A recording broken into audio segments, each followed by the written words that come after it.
Welcome back, everybody. We have a like really, who's that guy, Tony? You're a lot older than me. Who's the dude that used to say like a really, really big show? Oh, Ed Sullivan. It's like an There Ed we Sullivan. go. Yeah. Like Elvis, no, bigger. We have our director of marketing, Miranda Rowan, with us. Miranda, thank you for joining Tony and I. Thanks for having me on.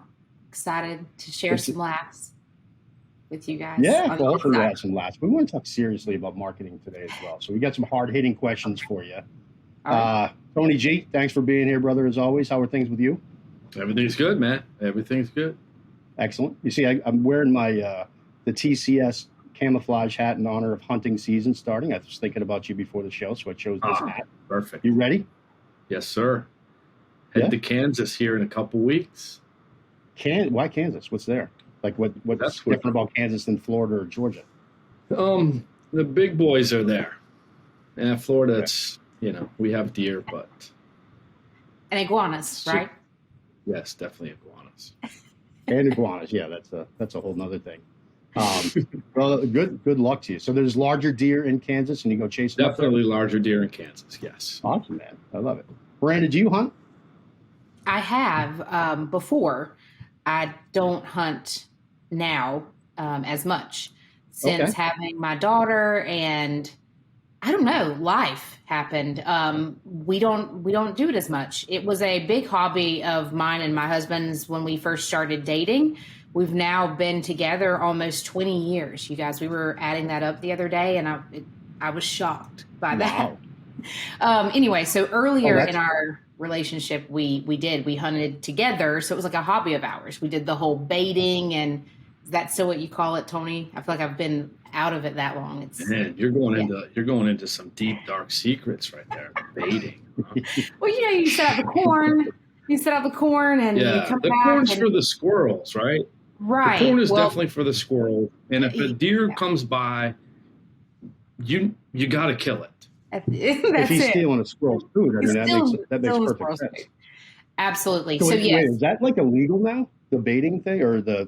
No, it's not. You some states you can't do it. Frowned upon. But it's just frowned upon. Yeah. I got you. Kansas, Florida, Georgia, Alabama, everything's good there. Yeah. So what's your husband's first name? Tyler. So you and Tyler have been together for 20 years. How long have you been married? Just about 20. We've been married. Oh, what is it now? Let's see, 6. So then, gosh, I don't even. Oh boy, I'm putting you on the spot here. Too many. I know. Well, this is like quick math right here. I'm just getting around to the how did you meet question. 12 years. Nice. How did you guys meet? Did you meet in school or? We met through a cousin of mine, so mutual friend. He was already out of school. He's 2 years older than me. So, but yeah, I was a senior in high school when I met him, and we went to rivalry schools in our small town. And so had I met him while we were in school, it's very likely that things would not have worked out. You just automatically wouldn't have. Automatically, right?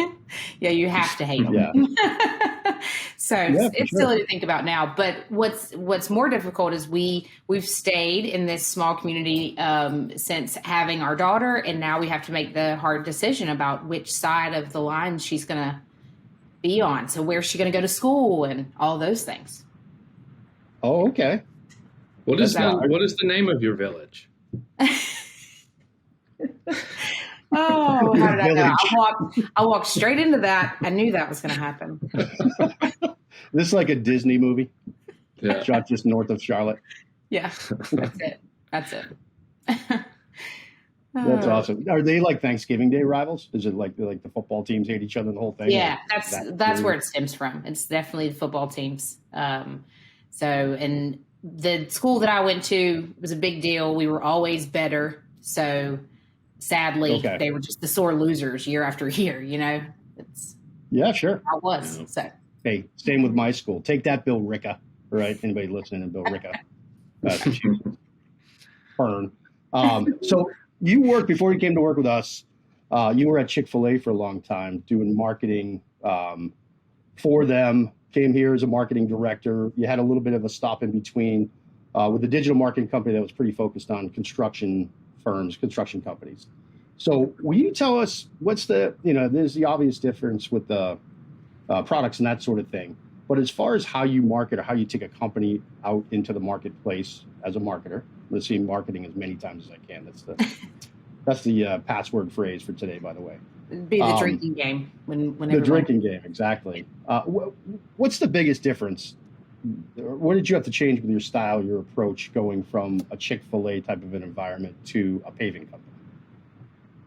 Yeah, well, I think you mentioned the obvious with us going from a product-based type of marketing to more service-based. So now I have to think more along the lines of the audience that we're serving is, not looking to hear about the products we can offer them and what they'll gain from using them, or in the case of Chick-fil-A, eating them. So your message is a bit different. But at the core of it all, and the core of marketing, I feel like what I was able to take away from that experience is, just that storytelling, and telling the story of your brand is, really the core of your marketing, or should be. And I was able to, gain a lot of insight from how Chick-fil-A did that, what they, expected of a local Chick-fil-A all the way up to, Chick-fil-A at the national level, was to keep that brand story consistent.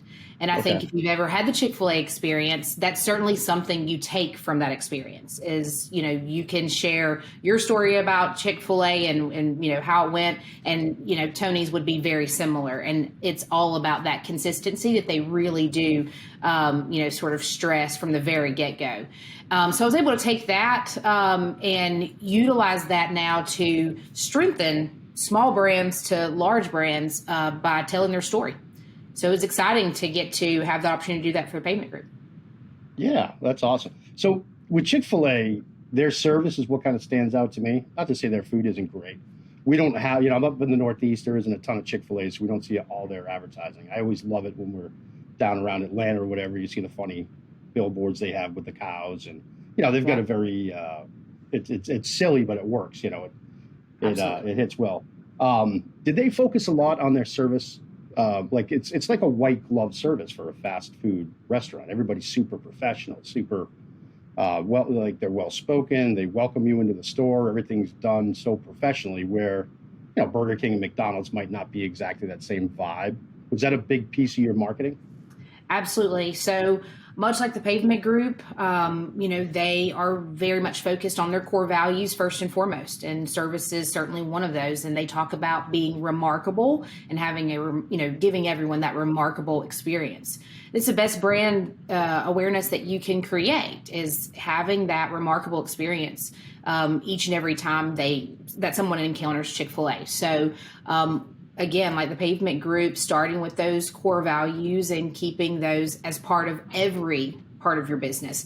And so not just having remarkable food, but remarkable service. And how can we do that differently? And so that's what's really cool about the Pavement Group too, is being able to talk about that innovation, how we're able to do things differently as a paving company. So we're not the typical paving company. Chick-fil-A wanted to set themselves apart and not be your typical fast food restaurant. Sure. What jumps out to you about the Pavement Group? Like, I think everybody says, well, we're not the typical paving company. We do things a little bit differently. We do things a little bit better. Everybody's going to say that. What's a couple of things that are, tactical approaches that you see since you've been here for a couple of months that we might be doing better or differently? The innovation, first and foremost, has stood out to me. Maybe that's because I have a digital mind too, and I like the tech side of marketing. The digital marketing is certainly appealing, and I didn't get to do as much of that with Chick-fil-A. However, when I first started with them, we didn't have the app yet, which sounds so ancient, almost prehistoric to talk about it like that now. But you guys, that timing was so important. We were able to release the app, I guess right about 2020, when we started to really push it in our local market, at least. And I can't tell you how many people said this is never going to catch on. This local market, they're really used to just coming in and ordering at the front counter or ordering in the drive-through. No one's ever going to want to. So there was a lot of pushback about it? Lots of pushback. Oh, tons of people said, I don't want to have to worry about doing the app. Guys, that was right before the shutdown. COVID closed doors, that you didn't have another way to order food if you wanted Chick-fil-A. We were depending on our guests to know how to use that app. And thankfully we had a whole year or year and a half to get in front of that, and really condition our audience and guests to utilize the app.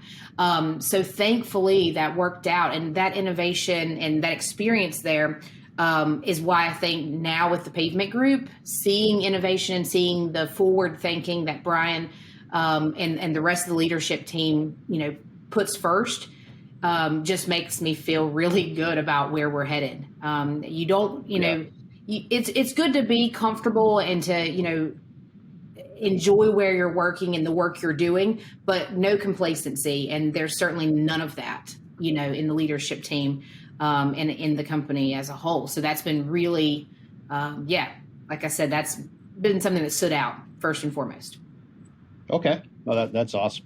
Well, you bring a lot to the table, and a lot of that excitement and forward thinking. And that's what I love the most about the company is the vision, that's set, and it's set by Brian. And you're never stalled, you're never just kind of sitting here waiting for another challenge. There's always things we're doing to keep climbing that mountain. It's, I don't know, it's fun. Maybe it's not for everybody, but it's fun. Tony, so we were talking last week a little bit about where we're at in the season and how we're kind of into the playoffs. So weather's turning quickly around the country. I was talking with someone in St. Louis just today, one of our partners, and he's like, it's going to be 29 degrees here on Monday overnight. That doesn't usually happen until Thanksgiving. We're seeing a lot of that. Is that presenting challenges, trying to get the work done? Big time. I mean, we've got snow in Wisconsin this morning. I saw that this morning. Obviously, that'll be gone, but there's a lot of stuff that is on the books that you just can't do on days like today. So it produces a struggle with our schedulers and stuff that's on the books and rescheduling and stuff like that. And there's always that urgency to get everything done before Thanksgiving. But this year it's Halloween in 2 weeks, right? Right. And we're dealing with snow already. So we're hoping that it's just one of those cold fronts that comes in. It warms up a little bit, but there's always that chance that we're not going to be able to get some things done and have to push till the spring, and hopefully there's still a job for us.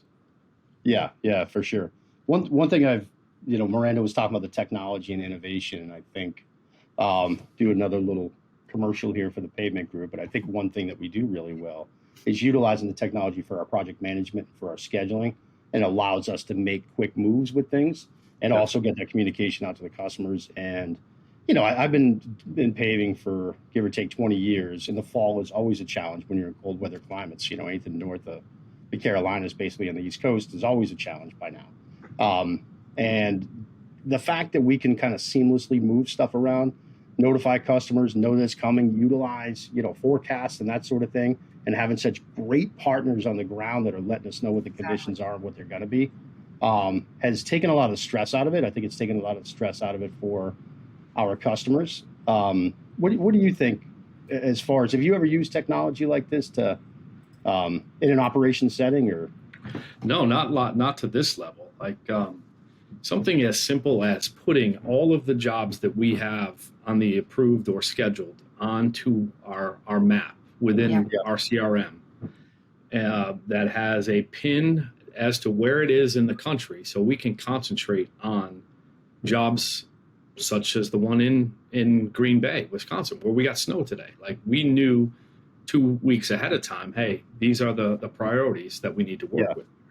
So that's something you get where the team really looking at those maybe a little harder than they are at something in West Palm, because we know we get a little more runway there. And that's it. It's just looking at, and it's broken down by dollars. So where the biggest jobs are that we're concentrating on in the north and trying to get them scheduled and priority, and then leveraging relationships with the Pavement Group, which we've got a lot of great subs out there that'll do some things to make things a priority for us, which is says a lot about who we are and how we take care of our strategic partners.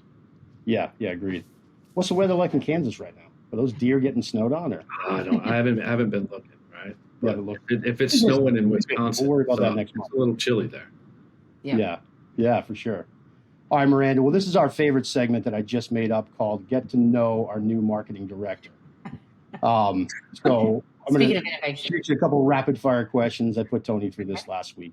Thanks for joining us, Brenda. And listen, I was voice texting. I messed up a little earlier today, and I haven't heard the end of it. Miranda, I guess, sounds a lot like Brenda. To Siri. Yeah, exactly. So, Miranda, a perfect day for you, start to finish. I feel like this is a great question for people to get to know you a little bit. Say it's a Saturday, you're not working. What does like a perfect day look like for you? Oh, I normally try to start the day sooner than the rest of my family. So perfect day is if that actually gets to happen and my daughter's not, yelling for me before that can happen. So typically I do try to rise before them so I can kind of start my day first. I really try to be, a forever learner is how my husband's always, it's what he's always told me. And when I taught, so I, taught before I ended up going into the Chick-fil-A world, it was really important to me too, to try to, get a devotion in before I, went into that classroom. And so now that I'm in the marketing side of things, I try to get in as much content as I can when I can and really try to, learn the new trends, see what's, what's popping on the social media channels, try to get all that in. And so I really do start my day that way and end my day that way a lot of times because it is before the rest of my house is awake and needing me before, work. Yeah, so I do that, and I like to start the day with Cree, and especially on a Saturday when there's not any other responsibilities for us, we try to do something that, she enjoys. The park, the zoo. We have a smaller scale zoo close by. She is, loves it. She looks forward to that. We actually took her last weekend. So that and just getting to spend that quality time with her, that's pretty close to perfect. I don't know of another experience that I can even compare to like getting to see her enjoy things that I used to enjoy, movies that I used to enjoy. Believe it or not, she's watched Hocus Pocus at 4 years old. Probably not something I should be proud of. Well, part 2's out, right? You get a responsibility to prep her for part 2.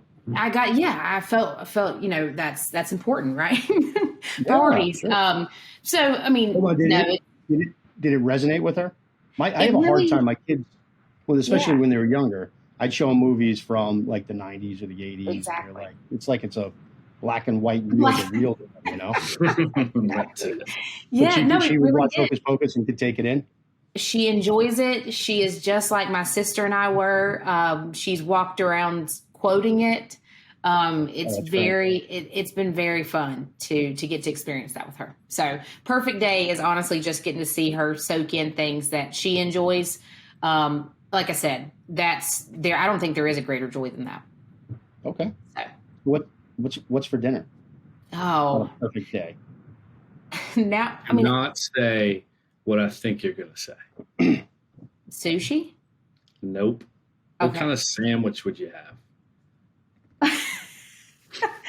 Oh, did you give Todd any background on this story? Todd has no idea. I made the awful mistake of telling Tony that I feel like I have come into contact with someone along the way that has pronounced bologna. Oh, sure. Thank you, Todd. I've met a few people like that. They're doing it on purpose. Where were they from? They know it's wrong, but they just want to be different. So that's I almost feel like that's almost a whole personality type. Someone that says Bologna or Bologna. Bologna, yeah. And I felt weird saying it too, and I was like, I don't think that's right. I just know that there are people that pronounce it that way. Okay, believe me. Were you pronouncing it that way for a time in your life, Miranda? Never. Bologna. Okay, all right. So you weren't. Always bologna. Always. Got it. But if there's something that I could pronounce the wrong way, I certainly have most likely done it. Yes. The Oh, Sac man. Senate, it's But hard. that's not what you're having at the end of your perfect day. You're not sitting Never. down for a Sushi all the way. bologna sandwich. Nice. Sushi all the way. Finish it off with a Corona Light with a lime. Yeah. That is something that, I can agree with Tony on. Yeah. Few things, but that's one of them. You're probably going to stop after 6 or 7. I mean, Tony just with those Corona lights, forget about it. No, man, it's painful after the next day, so we gotta keep that in check, Todd. It's the truth. No, sure. Older you get. Sure. All right, I'll ask you one more. What's the best concert you ever went to? Oh man, that's a tough one. I do love live music. I will say that. I love live music. Do not say Backstreet Boys or something like that. No, oddly enough. I mean, I like the boy bands. Come on. Because last week, Todd said Duran Duran, and I said John Cougar Mellencamp. And I stand by it. But you said that was your second favorite. No, I didn't. I don't think I went to a boy band concert. And to be honest, my favorite boy band album was the Christmas album that NSYNC released. As lame as I could possibly sound, I'm really hoping that that I'm making this worse for me. But anyway, that was my favorite album. Anyway, best concert. I remember that being a really good Christmas album. It is. It is actually really good. If you haven't heard it, it's almost time to start spinning those tracks. We went to Charleston, South Carolina, Windjammer. It's only been a few years ago. It was actually post-COVID, which I think made it that much better, right? And that venue, shout out to Windjammer. Such an awesome experience. Really small, I like a more intimate experience like that for a concert. We have them here at Bank of America Stadium.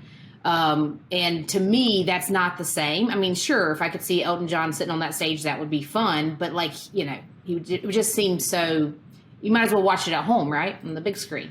Because you're going to be watching a screen for the most of the concert. So I'd much rather it be a smaller scale. So Windjammer, Corey Smith is who played. Okay. Again, I don't know. Is that country? He's a mix of things. He's never went real mainstream. But again, it was more because the venue post-COVID, I've listened to him since early college days. So it probably took me back a little bit too. So he did an awesome job. He's always great live. Most of his stuff, if you'll listen, if you hear him on Pandora and stuff, they'll go through a lot of his live stuff. Really good.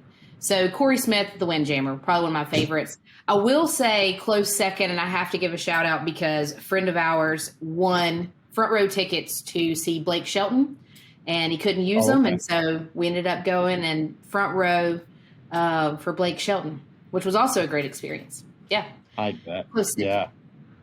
Yeah. Oh, very cool. But I love live music, so I'll take live. Is there a lot of it near where you are? We do have a lot. Is Asheville a big live music city? It can be, yeah, for sure. Charlotte, though, I mean, that's where it's at. Charlotte's really big for it. Okay. Like I mentioned, Bank of America, we've got the big Verizon Pavilion, lots of shows there. But also in just, some of the smaller scale stuff, like I said, that I like, Music Factory, much smaller venues, but they have a lot of big names come through. We've got a place, I'm sure you're familiar with Luke Combs now, but I mean, we have a place where he played, several times before he was ever mainstream. And that's just down the road from us. I mean, so I feel like, we've got it all in our back door right here for a lot of the big names, especially in country music. You said the Music Factory? Yes. Because Todd used to be a dancer for C&C Music Factory. I didn't know if that was the same. Tony, I do insist that everybody dance now. Gotcha. That was a fantastic. I like how you did that. Yeah. I need a all good. Okay. Well, Miranda, I'm sorry. Go ahead. I need a picture of those days. Todd's really good at talking over people, and we all are. Well, we get a little delay on this pod program. I'm gonna have to get a T1 line run to the house or something. So we're, it was like a tenth of a second delay, so you don't pick up right away when someone starts talking. But we'll work on the technology. We'll work on it for sure. Yeah. Speaking of technology. Exactly. Well, we're using third-party technology. If we created this, if we invented the podcast, it would be perfect. Right. You're right. We're going to use someone else's technology right now. So, Miranda, thank you so much for joining us. And I have a feeling this isn't the last time we're going to see you on the show here. Of course not. Great guest. And then you've been such a wonderful addition to the team. You really have. And you fit in perfect, but you bring so much, your experience, your knowledge, and an incredibly fun attitude. So thank you for doing this, and thank you for being a great part of the team. Tony, you have anything you want to take us home with here as we wrap up?